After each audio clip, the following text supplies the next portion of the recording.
Assalamualaikum warahmatullahi wabarakatuh. Di sini kami akan memaparkan beberapa pertanyaan dari tugas pembelajaran berdiferensiasi bidang studi matematika PPG Prajabatan Gelombang 2 tahun 2022, Universitas Pancasakti Tegal. Terdiri dari Akila Fitri Hanindita Hutami, Eti Rahayuningsih, Indah Nur Arsia, Ranti Arum Andalas, dan Uswatun Hasanah.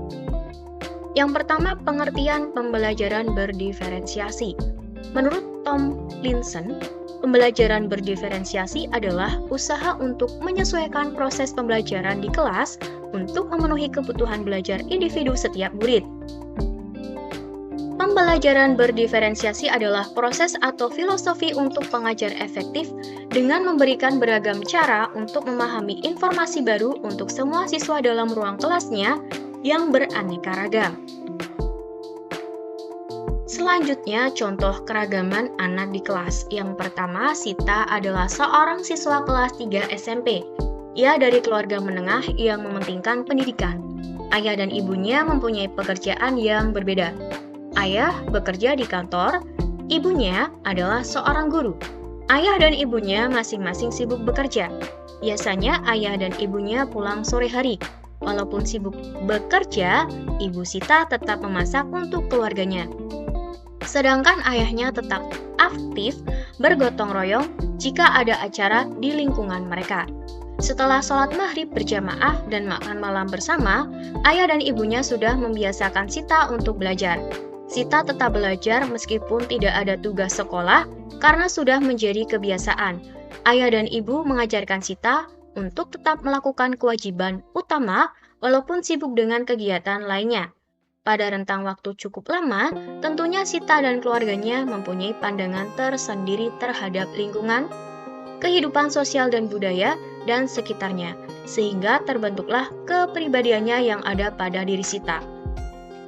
Jadi pada contoh keragaman anak di atas, merujuk pada teori ekologi, yaitu perkembangan yang terjadi mulai dari pengaruh interaksi langsung pada individu hingga pengaruh kebudayaan yang berbasis luas yang terdiri dari 5 sistem lingkungan. Yang kedua, untuk contoh keragaman anak di kelas, pada suatu hari di SMP Tunas Bangsa kelas 8D terdapat sepasang sejoli. Mereka adalah Vicky Naki dan Jerome Pauline. Vicky Naki sangat pandai di pelajaran bahasa, baik bahasa Indonesia maupun bahasa internasional. Walau dia bersahabat dengan Jerome Pauline, namun ia tidak pandai dengan matematika. Bagi dia, matematika itu ribet, karena terlalu banyak rumus-rumus yang harus dikuasai, sehingga dia tidak menyukainya. Berbeda dengan Jerome Pauline yang sangat menyukai matematika, namun tetap menyukai pelajaran bahasa. Bagi dia, matematika seperti teka-teki, yang harus diselesaikan dan sangat puas jika terselesaikan dengan baik. Sedangkan pelajaran bahasa bagi dia adalah hal wajib yang harus ia kuasai juga. Dalam hal ini, Vicky Naki hanya memiliki kecerdasan linguistik, sedangkan Jerome Pauline memiliki kecerdasan numerik dan linguistik.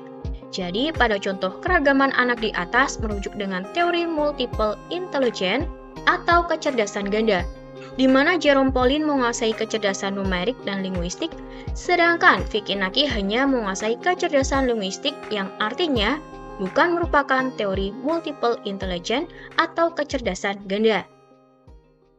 Contoh yang ketiga, suatu pagi di kelas 7 SMP dengan jumlah 32 murid akan belajar matematika.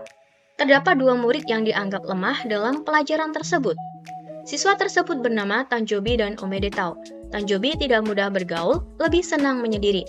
Sedangkan Omedetau tidak bisa berhenti melakukan gerakan fisik. Hal ini mengganggu teman yang lain.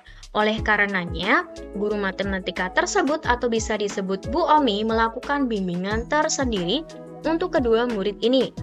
Pada saat murid-murid yang lain mengerjakan, Bu Omi sibuk berkeliling antar bangku, dan Bu Omi lebih lama di dekat Tanjobi dan juga Omedetau untuk membimbing mereka belajar sesuai dengan kemampuan mereka berdua. Jadi, dari contoh keragaman anak di atas dapat dilihat terdapat perbedaan dari 2 tingkat perkembangan. Tingkat perkembangan aktual telah tercapai oleh 30 murid Bu Omi, sementara 2 yang lainnya yaitu Tanjobi dan Omedetau Pada tahap tingkat perkembangan potensial, keduanya memerlukan bimbingan khusus dari Bu Omi untuk memaksimalkan potensi yang mereka punya. Nah, jarak antara 30 murid dengan Tanjobi dan Omedetau merujuk pada teori Zone of Proximal Development. Yang terakhir, contoh keragaman anak di kelas. Nana adalah seorang siswi SMP. Pada saat pembelajaran, Putri selalu bersemangat. Hanya saja Nana tidak suka berdiskusi karena Nana sulit menerima atau mencerna materi saat berdiskusi. Tania adalah teman Nana. Ia senang sekali jika ada pelajaran yang terkait diskusi dan seringkali saat berdebat Tania menjadi kelompok diskusi terbaik, sehingga teman-teman suka berkelompok dengan Tania. Di rumah, Tania terkenal anak yang aktif dan juga pandai berbicara, sehingga Tania memiliki banyak teman di rumahnya. Kaitannya contoh keragaman anak dengan teori learning modalities.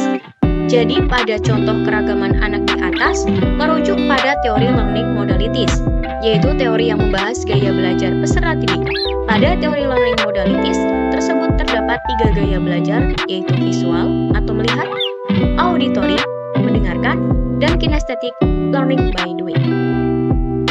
Terima kasih, sekian penjelasan dari kelompok kami. Kurang lebihnya mohon maaf. Wassalamualaikum warahmatullahi wabarakatuh.